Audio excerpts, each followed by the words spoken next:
Volkswagen Transporter gearbox removal.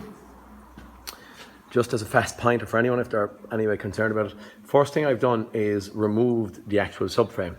So I went up, I had 4 bolts holding the main subframe on, which is going to be bolted up onto the bottom of the car. Put out them 4 bolts. There's 4 bolts holding on the steering rack. I'm leaving that up there. I also left an engine mount in there. You can unbolt all of them from the bottom. Get the subframe off, take out the bottom ball joints, drop it down with anti-roll bar. When it dropped down a little bit, I disconnected the anti-roll bar from here. That was the starting point. I haven't gone in up top at all. I've done nothing on top. What I'm at now is I've taken out the starter. I've taken out the starter that sits in there. There's a bolt inside. You can actually see that nice shiny thing inside. Taking out a couple of ranks of bolts around here. I've pulled out, when the subframe is off, I've pulled out the drive shafts and stuff, which is ran along there, and it's bolted on here. Again, very simple. When everything is gone out, we can just take the bolts out of the guts of that. I'm not doing anything at all from the top. What I do, look in here, I'm just going to show this, maybe it might be easy. You can see the actual gear cable. You can see the gear cable there.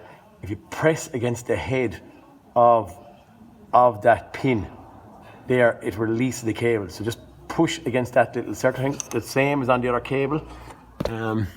That's leaving up there, but I'm getting at that once I drop the engine and gearbox down. It's supported by just a stand, an adjustable stand that I have blocked up underneath the sump by a rubber block. Don't damage it. I've also drained the gear oil out of it from here.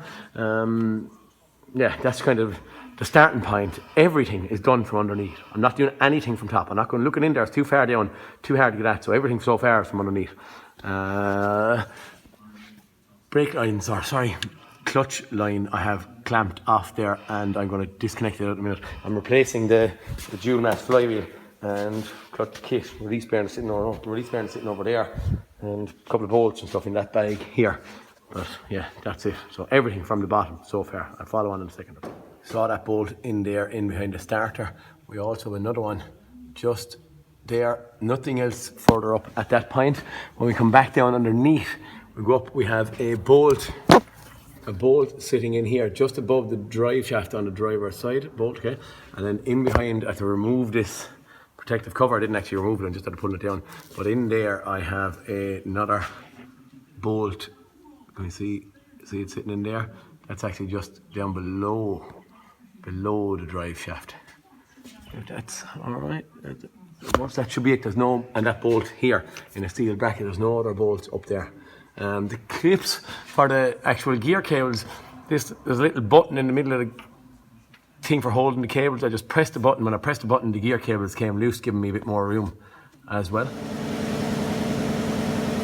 Compressor going in the background, sorry, but there's a new dual mass flywheel and clutch kit fitted, new release bearing fitted inside, and that's it. We're going back in a second. Next tip I'll give while it's being reassembled, which it is being reassembled now, is bleed it now while the starter motor is out and the gearbox is hanging down. I put on the gear cables also, which you can't see, up on the top now while it's hanging down. So again, everything on top is finished while it's hanging down. Engine mount is not put on. Bolts in behind the starter, sitting in that hole there, and bleed the clutch before I put on the starter. Okay? That's it.